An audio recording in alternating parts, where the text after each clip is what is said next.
نحمده ونصلي ونسلم على رسول الكريم اما بعد فاعوذ بالله من الشيطان الرجيم بسم الله الرحمن الرحيم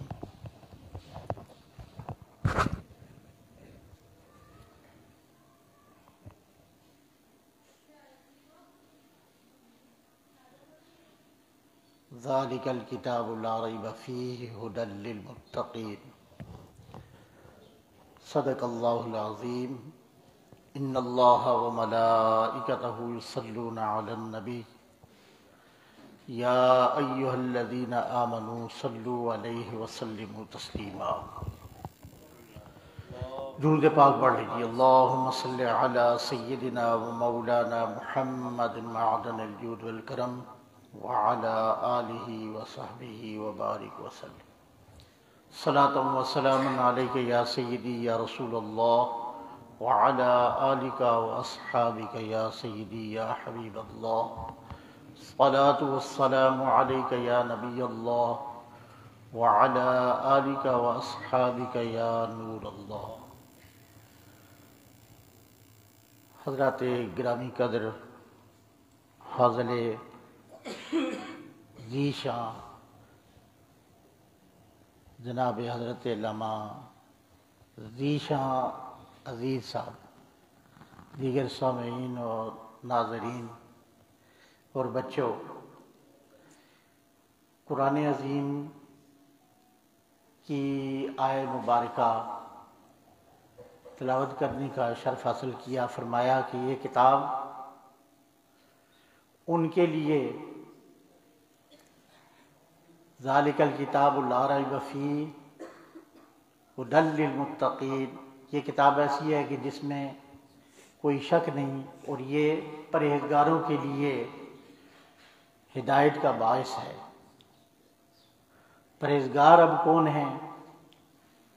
پرہیزگاروں کی صفات کو بھی اللہ پاک نے شر و بس کے ساتھ بیان فرمایا کہ وہ اللہ تعالیٰ کو بن دیکھے مانتے ہیں، نماز قائم کرتے ہیں اور اس کا دیا ہوا اس کی راہ میں خرچ کرتے ہیں، اور جو آپ پر نازل ہوا اور جو آپ سے پہلے نازل ہوا اس پر بھی غیر متزلزل یقین رکھتے ہیں، اور آخرت پر بھی ان کا یقین ہے، تو یہی لوگ فلاح والے بھی ہیں اور ہدایت والے بھی ہیں۔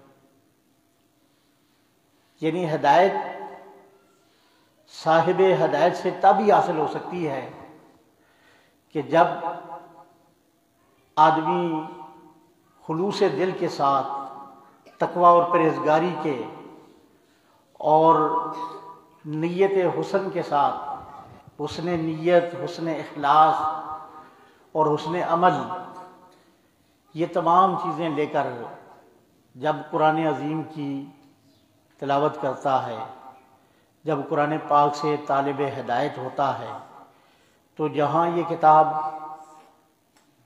منبع اجر و ثواب ہے، وہاں مخزن مصدر ہدایت بھی ہے، اور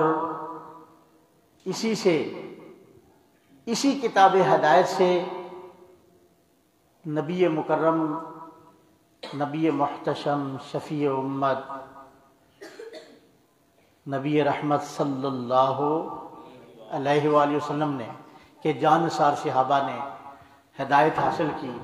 کیونکہ آج کا موضوع صحابہ کرام کی محبت اور رسول کریم صلی اللہ علیہ وآلہ وسلم کی ذات 14 صفات ہے، تو صحابہ کرام نے اسی قرآن عظیم سے، اب دیکھیں حضور کی بارگاہ میں صحابہ بھی آتے تھے، اپنے بھی آتے تھے، پرائے بھی، اور پرائے جو تھے وہ تمسخر اور ٹھٹھا اور مذاق کے لیے آتے، جبکہ اپنے جو تھے وہ اخلاص کے ساتھ اور نیک نیتی کے ساتھ، تقوی اور پرہیزگاری کے ساتھ، خلوص کے ساتھ جب حاضر ہوتے تو وہ کہتے یا رسول اللہ وقولوا رائنا، وہ کہتے تھے یا رسول اللہ ہماری رعایت فرمائیے، کوئی حکم اتنا جلدی مت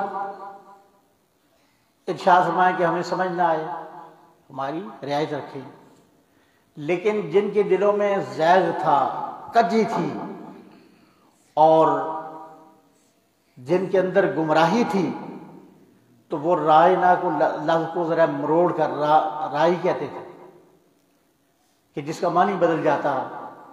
اب وہ تو یہ سمجھتے تھے کہ انہیں خبر نہیں ہے، لیکن خبر رکھنے والا عرش والا رب جو ہے وہ تو جانتا تھا کہ یہ میرے محبوب کی بارگاہ میں کس نیت سے حاضر، ان کی نیتوں سے بھی آگاہ تھا۔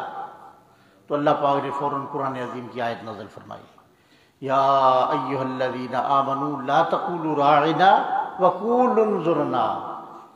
اے اہل ایمان، حضور کی بارگاہ میں جب حاضر ہو تو رائنا کا لفظ ہی نہ استعمال کرو، جس کے دو معنی بنتے ہوں وہ لفظ ہی نہ استعمال، بلکہ رائی کا معنی عربی میں رعایت بھی ہے اور رائی کا معنی چرواہا بھی ہے۔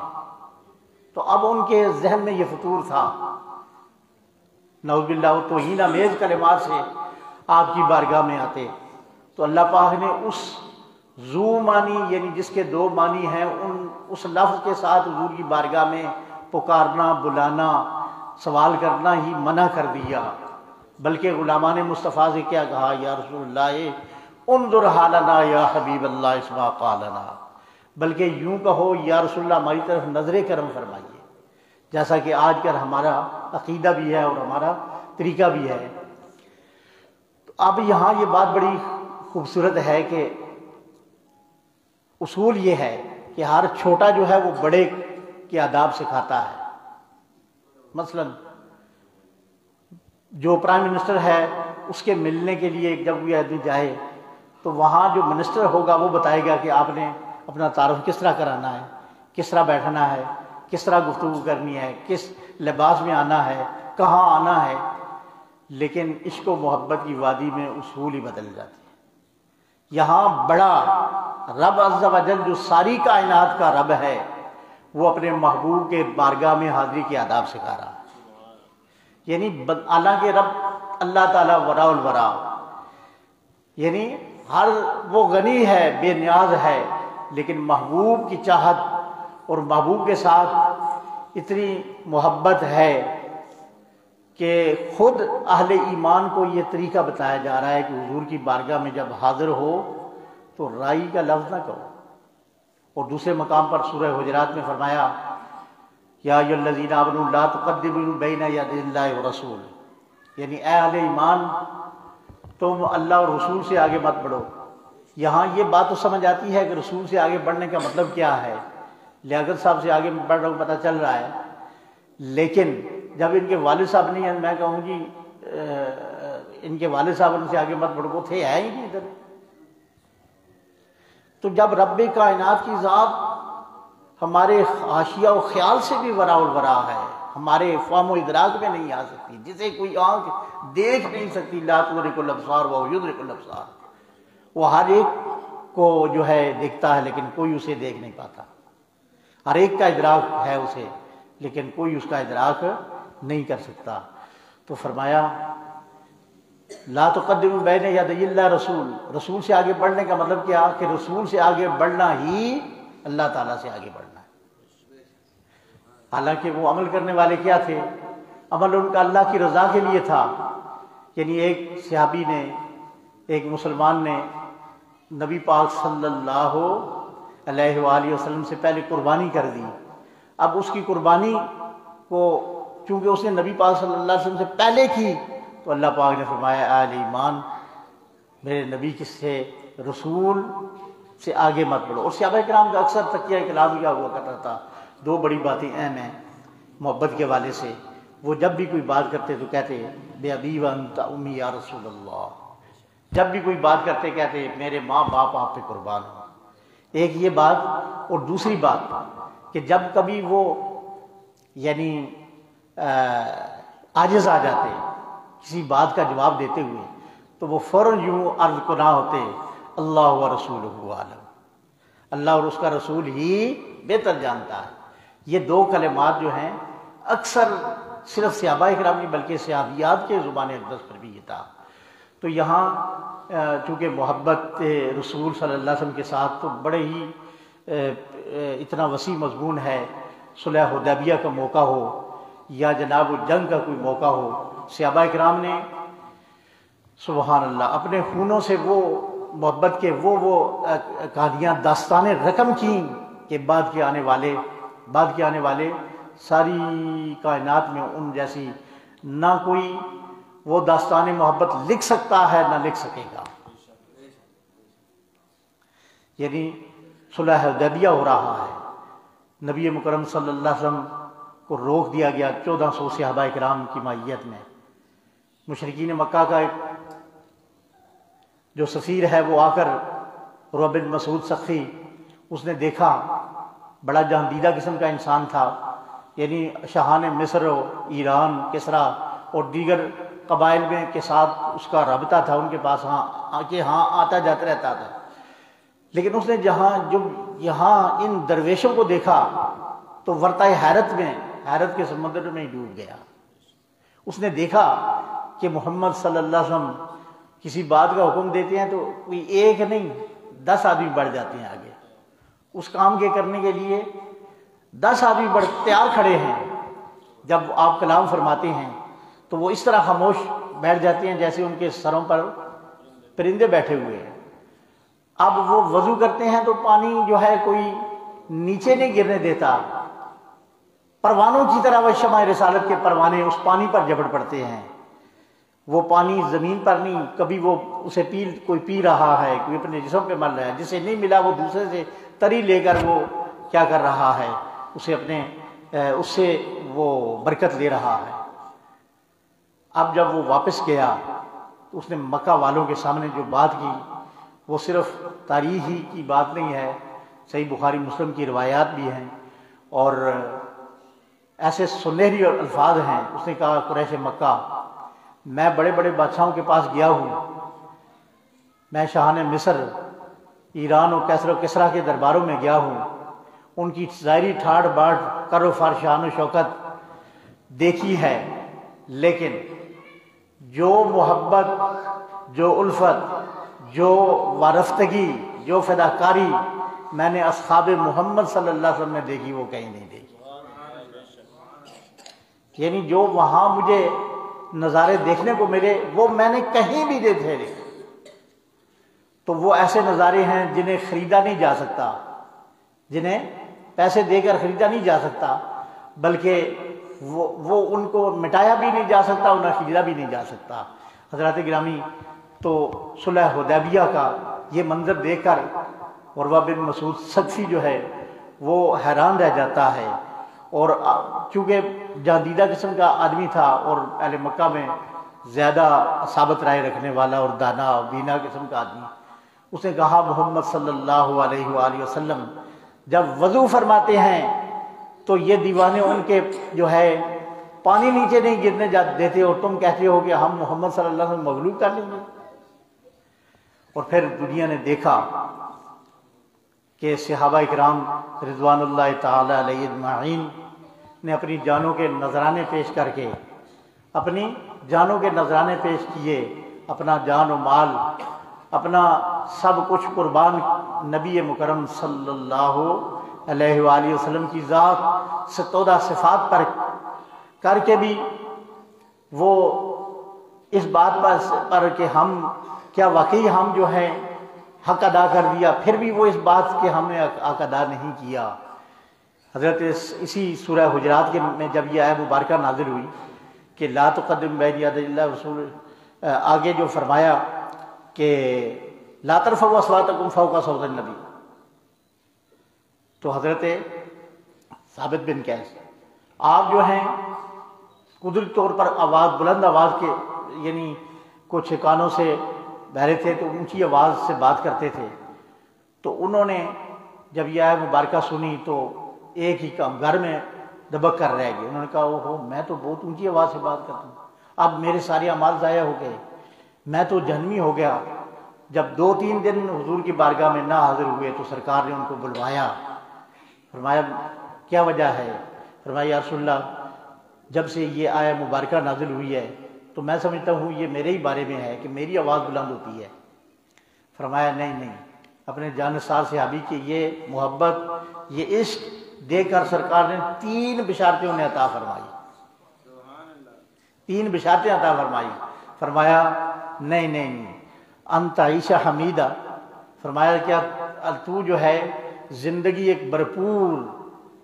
بھرپور زندگی، بصیرت افروز زندگی گزارے گا، وَتُقْتَلَ شہیدہ، اور شہادت کی موت تجھے عطا فرمائے گا اللہ پاک، اور مرنے کے بعد تو جنت میں داخل ہو۔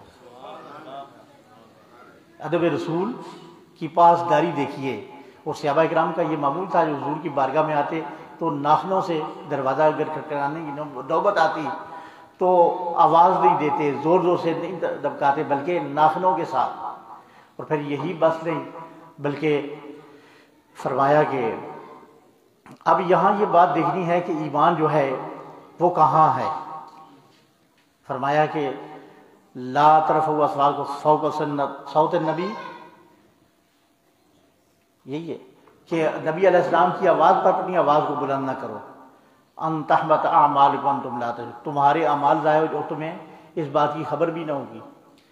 تو ایمان جو ہے وہ نبی مکرم صلی اللہ علیہ وآلہ وسلم کی ذات سودہ صفات کے سامنے بلندی پر ہے نہیں، برابری پر ہے نہیں، بلکہ عاجزی اور انکساری اور کس پر ہے؟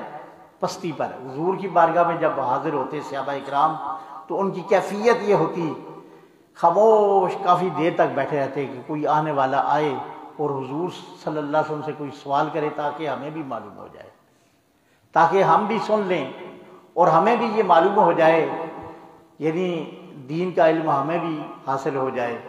اور اتنی جرأت نہیں کرتے تھے، آپ کے ادب اور احترام اور وجاہت اور تعظیم کی وجہ سے نبی مکرم صلی اللہ علیہ وآلہ وسلم کی بارگاہ تو ادب گاہ ہے، فرمایا کہ زمین کے نیچے، آسمان کے نیچے سب سے زیادہ ادب والا مقام جو حضور کی بارگاہ ہے، اور یہ وہ ادب کا مقام ہے جہاں صحابہ کرام ذاتی طور پر تو کیا، کلامی طور پر بھی، کسی نے حضرت عباس جو حضور کے چچا ہیں، بمنزلی باپ کے ہیں، فرمایا کہ آپ بڑے ہیں یا نبی پاک صلی اللہ علیہ وسلم؟ ان سے سوال کیا عمر میں آپ بڑے ہیں؟ فرمایا بڑے تو سرکار ہی ہیں، میں پہلے پیدا ہو گیا تھا۔ بڑے، حالانکہ چچا جو ہے وہ بمنزلی باپ کے ہوتا ہے۔ اور اسی طرح ایک دوسرے صحابی، ان سے پوچھا گیا، انہوں نے کہا کہ 4 قسم کے جانور ہم نے جو ہے، ان سے پوچھا گیا کہ یعنی کن جانوروں کی قربانی نہیں ہوتی، تو انہوں نے انگلیاں پر فرمایا کہ سرکار نے بھی ہم نے بھی آپ سے سوال کیا تھا تو آپ نے ہمیں جواب دیا، اور انگلیوں پر جو ہی گرنے لگے فوراً ہاتھ نیچے کر لیا، میری انگلیاں حضور کی انگلیاں کے برابر نہیں ہو سکتی۔ حالانکہ کوئی وہاں وہ یعنی اس طرح کی نہیں تھا کہ وہ گستاخی ارتکاب کر رہے تھے، لیکن برابری جو ہے وہ زبانی کلامی بھی صحابہ کرام جو ہے اسے بھی برداشت نہیں کرتے۔ کیوں کہ ان کا مشرب مسلک وہ کیا تھا؟ وہ محبت تھا۔ سرکار جو ہیں بال ترشوا رہے ہیں، صحابہ کرام دیوانہ وار وہی بال لینے کے لیے جبٹ پڑتے ہیں، ناخن تراشے جو ہیں وہ سرکار کے لے کر اپنی دنیا مافیا میں سب سے بڑا مال و متاع امیر مافیا کا جب انتقال ہوا تو آپ نے کہا کہ میرے پاس سرکار عالی وقار صلی اللہ علیہ وسلم کے ناخن اور آپ کے بال مبارک ہیں، یہ میرے آنکھوں میں رکھ کر اللہ عز و جل کے سپرد مجھے کر دینا۔ اور حضرت خالد بن ولید رضی اللہ تعالیٰ عنہ جنگ کے دوران ٹوپی گر گئی، ٹوپی کی تلاش میں لوگ کہہ رہے ہیں کہ ہمارے کمانڈر کے کیا ہو گیا ہے، کافر جو ہیں وہ خون شام تلواروں کس کے ساتھ حملہ آور ہیں اور انہیں اپنی ٹوپی کی پڑی ہوئی ہے۔ اب ٹوپی ملی تو انہیں تسلی ہوئی، فرمایا پوچھا گیا حضور یہ کیا وجہ ہے کہ آپ ٹوپی جو ہے وہ ڈھونڈنے لگے، حالانکہ کافروں کے ساتھ بڑے سارے پیکار ہیں؟ فرمایا کہ مت پوچھو، یہ ٹوپی وہ ہے کہ جس میں میرے آقا سرکار عالی وقار مکی مدنی تاجدار صلی اللہ علیہ وسلم کے منہ مبارک بال مبارک ہیں، جس جنگ میں جاتا ہوں اللہ پاک مجھے اس ٹوپی کی برکت سے فتح عطا ہوگا۔ یعنی آپ کے ان بال مبارک سے اور حضرت اسماء رضی اللہ تعالیٰ عنہ صرف صحابہ ہی نہیں بلکہ صحابیات بھی اسی رنگ میں رنگی ہوئی تھی، فرماتی ہیں کہ جب حضرت عائشہ صدیقہ رضی اللہ تعالیٰ عنہ کا انتقال ہوا تو ان کے پاس نبی پاک صلی اللہ علیہ وسلم کی ایک قمیض تھی جو میں نے سنبھال کے رکھ لی، تو جب بھی کسی کو کوئی نظر لگتی، کوئی بیمار ہوتا تو ہم اس کا دھون، اس میں پانی یعنی اس قمیض مبارک کو گلا کر کے اس کا پانی اس کو مریض کو پلاتے تھے، اللہ پاک اسے شفا دے دیتا تھا۔ حضرت ام حرام ام سلیم کے نام سے مشہور تھی، سرکار ان کے اکثر جو ہے قیلولہ فرماتے تھے۔ ایک دفعہ آپ قیلولہ فرما رہے تھے کہ آپ کے جسم اطہر سے پسینے جو ہے وہ ٹپک رہا تھا۔ حضرت ام سلیم نے کہا یہ بڑا موقع اچھا ہے، اس پسینے کو میں محفوظ کر لوں کسی شیشی میں۔ انہوں نے ایک شیشی دی اور اسے محفوظ کرنے لگی، تو سرکار جو بیدار ہوئے، فرمایا ام سلیم کیا کر رہی ہو؟ یا رسول اللہ میں یہ آپ کا پسینہ مبارک جو ہے یہ جمع کر رہی ہوں۔ حدیث پاک کے الفاظ ہیں لبرکت صبیاننا، اپنے بچوں کے لیے برکت کے لیے جو ہے یہ میں پسینہ جو ہے وہ اکٹھا کر رہی ہوں۔ تو آپ نے اسے منع نہیں فرمایا بلکہ اس سے خوش ہوئے۔ تو یہ تو محبت کی ایسی باتیں ہیں، محبت وہ کہتے ہیں کہ وہ اپنے اصول خود جو ہے بناتی ہے، اس کے لیے کوئی قرآن، جس طرح آج کے دور میں کہتے ہیں جی یہ میلاد جو ہے تو مناتے ہو، یہ کدھر لکھا ہوا ہے میلاد؟ یہ صحابہ کرام نے منایا، صحابہ کرام نے یہ میلاد کیا۔ تو اب کے دور میں آپ دیکھیں امام بخاری علیہ رحمہ کا عمل، امام بخاری جنہیں 1,00,000 صحیح حدیثیں خود لکھتے ہیں کہ مجھے 1,00,000 صحیح حدیثیں یاد تھیں، زبانی یاد تھیں، جس میں انہوں نے صحیح بخاری کے اندر ٹوٹل مقررات کو چھوڑ کر 2500 کچھ حدیثیں ہیں، 2500 سے کچھ حدیثیں، اب 57,500 حدیثیں، ظاہر وہ دیگر کتب حدیث میں، دیگر ذخائر کتب میں آ گئی حدیث کے لیکن وہ کہتے ہیں کہ جب بھی میں نے حدیث پاک لکھنے کا ارادہ کیا تو پہلے وضو کرتا، غسل کرتا، 2 نفل پڑھتا، کپڑے بدل کر پھر میں حدیث پاک لکھتا۔ تو یہ کس کا عکاس ہے؟ محبت کا عکاس ہے۔ کوئی قرآن میں لکھا ہے کہ جب آپ حدیث پڑھو تو غسل کر کے پڑھنا؟ ہم تو اللہ ماشاء اللہ ہفتے کے بعد بھی غسل جو ہے وہ نصیب ہوتا ہے۔ تو آپ جو ہے ایک ایک حدیث لکھنے کے لیے باقاعدہ غسل کرتے، خوشبو لگاتے، نفل ادا کرنے کے بعد پھر جو ہے جا کر آپ وہ حدیث پاک کسی کو سناتے یا لکھتے۔ تو یہ اصول نہ تو قرآن نے دیا، نہ قرآن میں لکھا ہوا ہے، دیا تو ہے لیکن قرآن نے لکھا ہوا ہے، حدیث میں لکھا ہوا نہیں ہے، لیکن ان کی محبت۔ حضرت مالک، انس بن مالک رضی اللہ تعالیٰ، آپ جو ہیں ادب کہ جب آپ کو کوئی ملنے کے لیے آتے، مالک بن دینار ان کے شاگرد آتے تو فوراً فرماتے حضرت انس کہ میرے ہاتھ دو لو کہ وہ میرے ہاتھوں کو اتنا چومے گا کہ یہ وہ ہاتھ ہیں جنہیں نبی پاک صلی اللہ علیہ وسلم مس کیا تھا، یعنی ان کو۔ اور اسی طرح حضرت امام شافعی علیہ رحمہ مدینہ منورہ میں پیدل نہیں، گھوڑے پر سوار، میں اس زمین پر گھوڑے پر سوار ہوں کہ جس میں نبی اللہ کے محبوب صلی اللہ علیہ وسلم موجود ہیں، اور پھر چلتے تو راستے کے درمیانی سائڈ پہ چلتے، کہیں حضور اس راستے سے نہ گزرے ہوں اور میرے قدم حضور کے قدم پر پڑ جائیں۔ یعنی یہ ادب کے کرینے ہیں۔ ادب کا کرینہ جو ہے وہ کہتے ہیں جو ہے وہ کوئی سکھایا نہیں جاتا، وہ خود بخود آ جاتا ہے کہ ادب کس طرح کیا جاتا ہے۔ صحابہ کرام نے یہ ادب امت کو سکھایا، صرف صحابہ تک محدود نہیں تھا بلکہ تابعین اور تبع تابعین کے اندر بھی موجود تھا۔ تابعین میں جناب تبع تابعین میں یہ ہمارے ائمہ جو ہیں تبع تابعین سے بھی بعد کا دور ہے ان کا، لیکن تابعین نے کہا ایک دفعہ کہ حضرت جابر عبداللہ بن جابر سے کہ کاش اگر ہم حضور کے دور میں ہوتے تو ہم سرکار کو زمین پر نہ چلنے دیتے، اپنے کاندھوں پہ اٹھا کے چلتے۔ فرمایا بھتیجو، آج کے دور میں اسلام چونکہ اسٹیبلش ہو چکا ہے، ہر طرف اسلام کی فراوانی ہے، کوئی کسی قسم کی کوئی رکاوٹ نہیں ہے۔ جس زمانے میں ہم ایمان لائے اس زمانے میں ایمان لانا تو کیا، اسلام کا نام لینا بھی کیا تھا، اپنے آپ کو اذیتوں اور مشکلات میں پھنسانے کا نام تھا۔ یہ تم آج کے دور میں بات کرتے ہو۔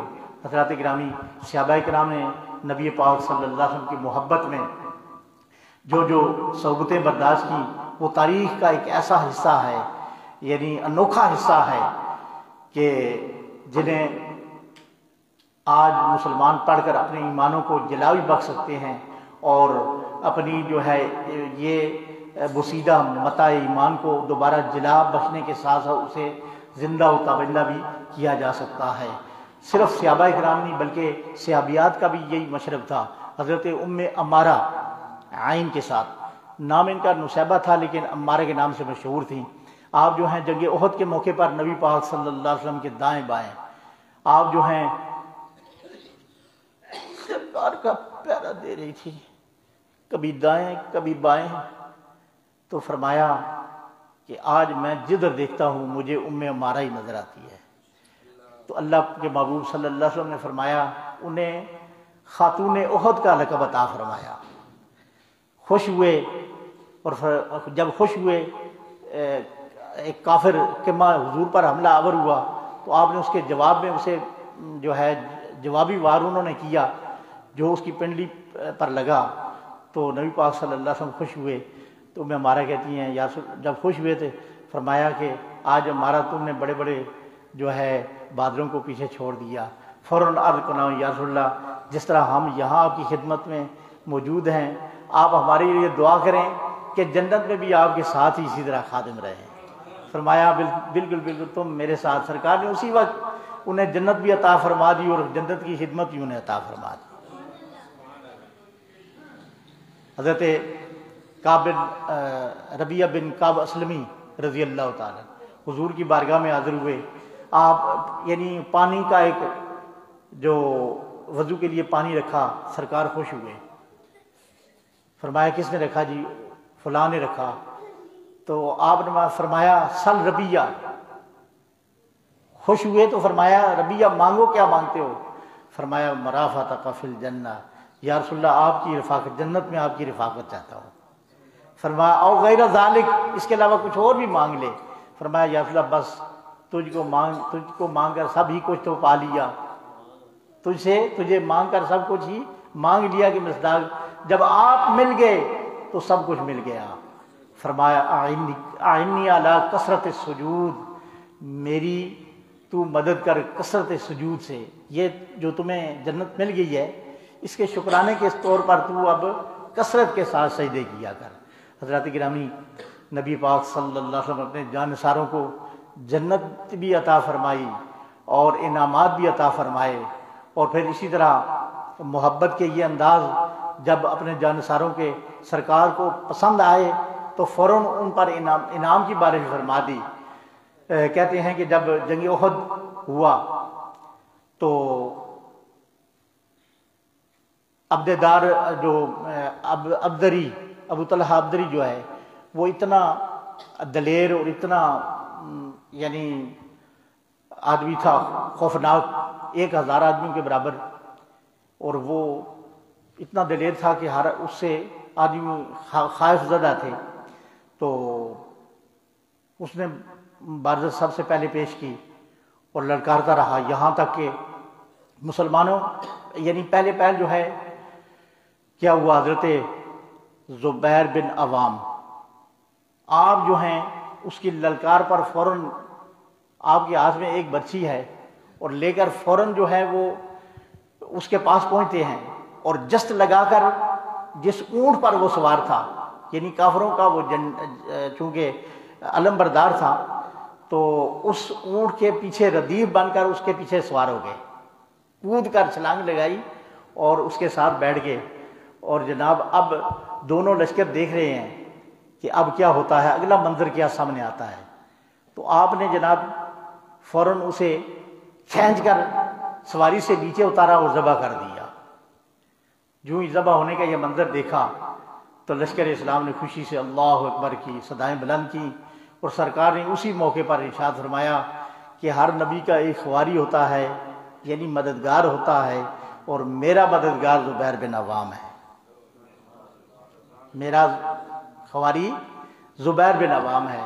حضرات گرامی، نبی پاک صلی اللہ علیہ وسلم کی یہ محبت صحابہ کرام، اور میں تو رچی بسی تھی ہی، لیکن جو انہوں نے آگے اپنا مشرب اور مسلک جو آگے انہوں نے یعنی فیض تقسیم کیا، وہ بھی عشق تعظیم عظمت محبت رسول صلی اللہ علیہ وآلہ وسلم تھی، کہ انہوں نے اپنے شاگردوں میں بھی یہی چیز انہیں عطا فرمائی، یعنی نبی پاک صلی اللہ علیہ وسلم کی ذات 17 صفات کی ذات تو بہت بڑی ذات ہے، آپ سے منسوب جو چیز ہے وہ بھی اتنی عرفہ و اعلیٰ ہے کہ صحابہ کرام اس کا بھی حیا اور اس کا بھی پاس رکھتے تھے۔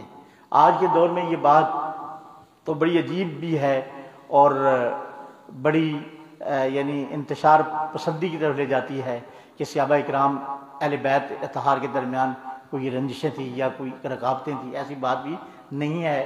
جہاں وہ عظیم ہستیاں جو نبی پاک صلی اللہ علیہ وسلم کی سے منسوب چیزوں سے حیا کرتی تھیں، تو وہ ان کے اہل بیت کے ساتھ ان کا کیا تعلق ہو سکتا ہے؟ آپ خود اندازہ لگائیں اس بات سے کہ نبی پاک صلی اللہ علیہ وسلم جو ہیں ایک دفعہ تشریف فرما ہوئے اپنے گوشت دراز پر سوار ہو کر گئے ایک جگہ پہ، وہاں منافقوں کا سردار عبداللہ بن ابی کھڑا تھا، تو وہ اپنی منافقت کی وجہ سے بغض جو دل میں ہوتا ہے نا، اس بغض کی وجہ سے وہ کہنے لگا ذرا یہ اپنے دراز گوشت کو دور کیجئے، مجھے اس کی بو آ رہی ہے۔ لیکن صحابی رسول پاس کھڑے، ان کی قوت ایمانی غیرت ایمانی نے فوراً انگڑائی لی، فرمایا فوراً اسے مخاطب ہو کر کہا کہ یہ بدبخت حضور کے گدے کی بو جو ہے وہ تجھ سے بھی زیادہ بہتر ہے، حضور کے گدے کی بو جو ہے وہ تجھ سے بھی زیادہ بہتر ہے، حالانکہ وہ رئیس اپنا منافقین کا سردار تھا۔ تو صحابہ کرام نے آپ سے منسوب چیزوں کی بھی حیا کی۔ حضرت عبداللہ بن عمر رضی اللہ تعالیٰ عنہ کے صاحبزادے، ان کا یہ معمول تھا کہ منبر رسول پر جا کر ان جگہوں پر مس کرتے جہاں پر سرکار بیٹھتے، ان کو مس کر کے اپنے بدن پر لگایا کرتے تھے، اور ڈھونڈ کر وہاں ان جگہوں پر جہاں سرکار نے آرام فرمایا، یعنی حج کے دوران جہاں آپ نے آرام فرمایا یا تھوڑی دیر کے لیے بیٹھے، ان جگہوں کو ڈھونڈ کر وہاں حضرت عبداللہ بن عمر ہر ہفتے مسجد نبوی سے مسجد قباء تشریف لایا کرتے تھے، کہ سرکار بھی ہفتے میں ایک دفعہ مسجد قباء میں تشریف لایا کرتے تھے، یعنی حضور کی ان یادوں کو تازہ کرتے اور ان کو دیکھ کر جو ہے وہ اپنے جو ہے خوش ہوا کرتے تھے، محبت کا اظہار کرتے۔ اور اسی طرح حضرت عمر رضی اللہ تعالیٰ آپ نے دیکھا کہ مسجد نبوی میں دو آدمی کھڑے باتیں کر رہے ہیں، تو ایک دوسرے آدمی کو آپ نے پتھر سے چھوٹا کنکر مار کے فرمایا ان کو میرے پاس بلاؤ۔ جب وہ پاس آئے تو فرمایا تم کہاں کے رہنے والے ہو؟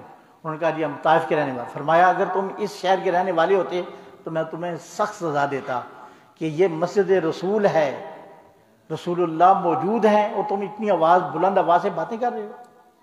اور آپ کی جو حیات مبارکہ میں حکم ہے لا ترفعوا اصواتکم فوق صوت النبی، وہی حکم آپ کی ظاہری وفات کے بعد بھی ہے، آج بھی اب جائیں یقیناً آپ نے لا ترفعوا اصواتکم فوق صوت النبی وہ آیت مبارکہ لکھی ہوئی ہے حضور کے روضہ مبارک کے سامنے، جالیوں کے سامنے، میں نے خود پڑھی ہے اور ہر ظاہر جو ہے اسے پڑھ سکتا ہے کہ آج بھی وہی حکم ہے حضور کی بارگاہ میں باواز بلند۔ اور حضرت اماں عائشہ صدیقہ رضی اللہ تعالیٰ عنہا کا یہ معمول تھا کہ جب بھی کوئی میخ گاڑتا مسجد نبوی کے دائیں بائیں، چونکہ اس وقت آبادی تھی، تو آپ اس کی طرف بیٹی کہ سرکار کو اس آواز سے اس شور سے تکلیف مت پہنچاؤ۔ معلوم ہوا کہ تمام امت کی ماں کا یہ عقیدہ تھا نبی پاک صلی اللہ علیہ وسلم حیات ہیں اور اس سے آپ کو تکلیف ہو رہی ہے۔ حضرات گرامی، اسی طرح بے شمار قسم کے واقعات میں حضرت عمر فاروق رضی اللہ تعالیٰ عنہ کا، پھر حضرت سیدنا صدیق اکبر رضی اللہ تعالیٰ عنہ ایک موقع پر آپ نے نماز کا وقت تنگ ہو رہا تھا، لوگوں نے کہا کہ ابوبکر آپ آگے ہوں اور نماز پڑھائیں۔ نماز کے لیے جب سیدنا صدیق اکبر آگے ہوئے، ایک رکعت پڑھ لی، سرکار تشریف لے آئے، تو لوگوں نے یعنی متوجہ کیا، ہاتھوں پر ہاتھ تالیاں بجا کر، تالیوں سے مراد اپنی ہتھیلیوں پر ہاتھ بجائے کہ سرکار تشریف لے آئے۔ تو اب سیدنا صدیق اکبر رضی اللہ تعالیٰ جب معلوم ہوا کہ حضور تشریف لے، میرے تو آپ کے لیے یہ حکم ہے کہ جہاں کہیں جگہ میرے وہیں پہ کھڑے ہو جائیں، لیکن سرکار کے لیے آپ سب سے، چونکہ قوم ہی نہیں بلکہ پوری امت کے امام ہیں، آپ کے لیے جائز نہیں کہ آپ پیچھے کھڑے ہوں. سب سے اگلی صف میں تشریف لانے کے لیے صحابہ کرام نے باقاعدہ رستہ دیا. جب آپ وہاں پہنچے تو صدیق اکبر نے پیچھے ہٹنا شروع کر دیا. سرکار نے بکر کو حکم دیا کہ نماز پڑھاؤ، لیکن پھر صدیق اکبر پیچھے ہٹ گئے. نماز پڑھا، باقی نماز سرکار نے مکمل کرائی. نماز مکمل کرانے کے بعد نبی پاک صلی اللہ علیہ وسلم نے پہلے امام کو مخاطب کیا، پہلے مقتدیوں کو بتایا کہ جب بھی کوئی نماز میں امام صاحب ہمارے بھول جائیں، امام بھول جائے، اسے سبحان اللہ، الحمدللہ، اللہ اکبر کہہ کر متوجہ کیا جائے. عورتوں کی طرح تالیاں مت بجاؤ. دوسری پھر امام کو مخاطب کیا ابوبکر صدیق کہ ما منعک ان تثبتا، تمہیں کس چیز نے، یہ جو ہے کس چیز نے منع کیا کہ تو جو ہے وہاں قائم نہیں رہا، کھڑا نہیں رہا. من امرک، میں نے جب کہ تمہیں حکم دیا تھا، امر تو میں نے تمہیں حکم دیا تھا، پھر بھی تو پیچھے کیوں آ؟ فرمایا صدیق اکبر اپنا نام نہیں لیا، حدیث پاک کے الفاظ ہیں، فرمایا ما کان لابی قحافہ، ما کان لابی قحافہ ان یصلی بین یدی رسول اللہ صلی اللہ علیہ وسلم، کہ ابو قحافہ کے بیٹے کے شایان شان نہیں کہ وہ حضور کے آگے کھڑا ہو کر نماز پڑھائے. سبحان اللہ کیجیے. یعنی سیدنا صدیق اکبر کی شان کیا ہے؟ وہ ہیں کہ جنہوں نے سرکار کو اٹھا کر غار ثور لے کر گئے، میت ہر گھڑی حضور کی میت میں رہے، اور صاحب مزار بھی بنے. یعنی یار غار ہیں تو یار مزار بھی بننے کا شرف عطا ہوا. لیکن اس کے باوجود سرکار علی وقار صلی اللہ علیہ وسلم کی ذات ستودہ صفات کے سامنے آپ کو جب کسی نے کہا کہ آپ حضور کے خلیفہ ہیں، فرمایا میں خلیفہ نہیں ہوں، میں خالفہ ہوں. اور خالفہ کا معنی جو اہل لغت ہے انہوں نے لکھا کہ وہ چیز جو گھر میں، وہ جو بیکار چیزوں سے خالفہ کہتے ہیں. فرمایا میں کہاں اور خلافت کہاں، حضور کی خلافت. اپنے آپ کو اس کا اہل نہیں سمجھتے تھے. حضرات محترم، سیدنا عمر فاروق رضی اللہ تعالیٰ عنہ آپ طواف کر رہے ہیں، حجر اسود کے سامنے آئے، فرمایا کہ اے حجر اسود، میں جانتا ہوں تو ایک پتھر ہے، میرے کسی نفع نقصان کا مالک نہیں ہے، لیکن میں تجھے اس لیے چوم رہا ہوں کہ میرے آقا صلی اللہ علیہ وسلم نے اپنے ہونٹ مبارک تجھ پر لگائے. یعنی میں گویا اپنے سرکار کے ہونٹوں کو چوم رہا ہوں، تجھے نہیں چوم رہا. دوسرے لفظوں میں آپ یہ فرمانا چاہتے ہیں. حضرت علی شیر خدا، ان کی محبت کا انداز بھی دیکھیے. صلح حدیبیہ ہو رہا ہے، انہوں نے لکھا، جب ان کی طرف سے مشرکین کا نمائندہ آگے ہوتا ہے، انہوں نے کہا جی محمد رسول اللہ. انہوں نے کہا یہ تو محمد رسول اللہ مانتے تو اتنی لڑائی نہ ہوتی، لکھو محمد بن عبداللہ، محمد رسول اللہ میں مانوں گا ہی نہیں، یہ مٹاؤ. سرکار نے فرمایا اچھا چلو مٹا دو. حضرت علی نے فرمایا یا رسول اللہ، آج جو ہے الامر فوق الادب نہیں، آج الادب فوق الامر ہوگا. آج میں اپنے ہاتھوں سے نہیں مٹاؤں. فرمایا مجھے دو، میں خود ہی مٹا دیتا ہوں.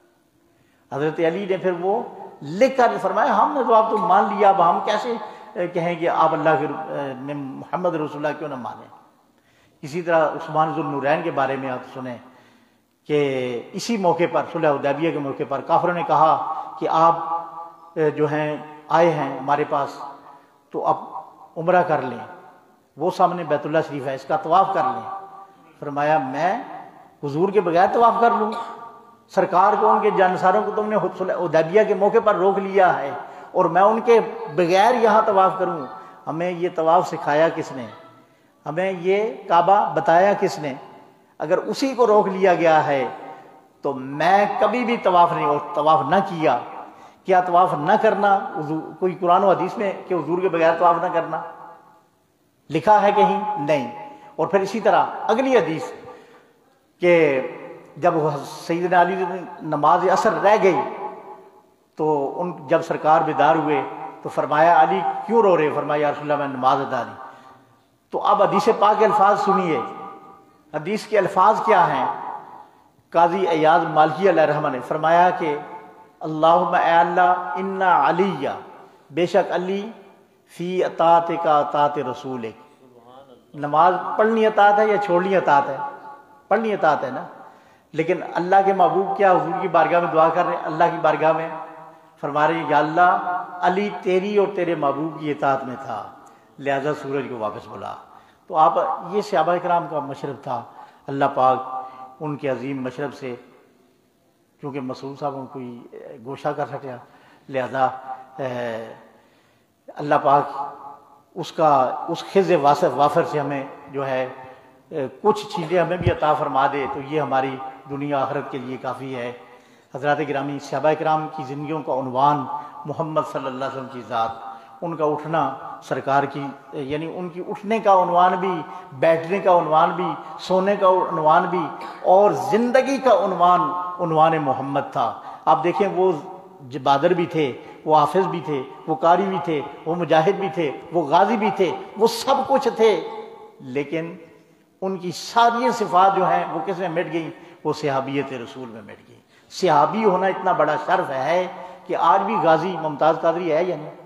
غازی علم الدین شہید ہے یا نہیں؟ ان غازیوں سے تو نہیں مل سکتا، لیکن یہ ہے کہ شہید ہیں. لیکن آج کے دور میں کوئی صحابی نہیں بن سکتا. صحابیت کا شرف جو انہوں نے پایا یقیناً ان کا یہ خز وافر ہے. اور اللہ کے محبوب صلی اللہ علیہ وآلہ وسلم نے ارشاد فرمایا کہ اللہ پاک نے دنیا والوں کے دلوں کو دیکھا تو سب سے زیادہ خوبصورت دل اور تقوی اور پرہیزگاری کی جو بنیاد وہ مہاجرین انصار کے تھے. اللہ پاک نے انہیں پسند فرمایا ہے، اور صحابہ اکرام کی یہی محبت انہیں اوج سریہ پر جو ہے یعنی کمال تک پہنچایا، کیونکہ ان کی حیات ساری کا عنوان محمد تھا. تو مرنے اور مرنے کے بعد بخشش کا عنوان بھی محمد صلی اللہ علیہ وسلم. وہ کس طرح؟ صحیح بخاری کی روایت جو ہے وہ آپ نے سن رکھی ہے 4 سوال کے بارے میں. تو وہ سوال امام بخاری علیہ الرحمہ نے ما کنت تقول فی کہ ھذا الرجل محمد صلی اللہ علیہ وسلم، چوتھا وہ تیسرا سوال لیا ہے اور دیگر کتب میں آیا، لیکن یہ اہم کمپلسری سوال جو ہے امام بخاری نے لیا ہے کہ اللہ بتا دیا من ربک، ربی اللہ، بات بن گئی. فرمایا نہیں، آگے چل. ما دینوں کا، تمہارا دین کیا؟ اس نے کہا دین اسلام. اس نے کہا ابھی بات بن گئی. فرمایا نہیں بچے آگے چل. ما کنت تقول فی کہ ھذا الرجل، حضرت صاحب بیٹھے کہ جب کان یکون ماضی پر ما کنت تقول، جب یہ مضارع پر داخل ہوتا ہے ماضی استمراری کی بات کرتا ہے. اب کی بات نہ کر، بلکہ تو یہ بتا کہ جب تو دنیا میں سرکار کے بارے میں کیا عقیدہ رکھتا تھا، یعنی آپ کو دنیا میں تیرا کیا عقیدہ تھا سرکار کے بارے میں کیا. اب تو بڑے بڑے جو پہلوان ہیں ان کی باتیں کھل جائیں گی جب اس وقت، تو اب کی نہیں، دنیا کی بتا. جب تیری تلاوتوں کا بڑا شہرہ تھا، جب تیری تقریروں کا بڑا شہرہ تھا، جب تیری تصنیف و تالیف کا بڑا شہرہ تھا، اس وقت سرکار کے بارے میں کیا عقیدہ رکھتا تھا. تو یہ عقیدہ رسالت پر آج جو رقیق عملے ہو رہے ہیں ان کے بارے میں بڑی خاص بات ہے.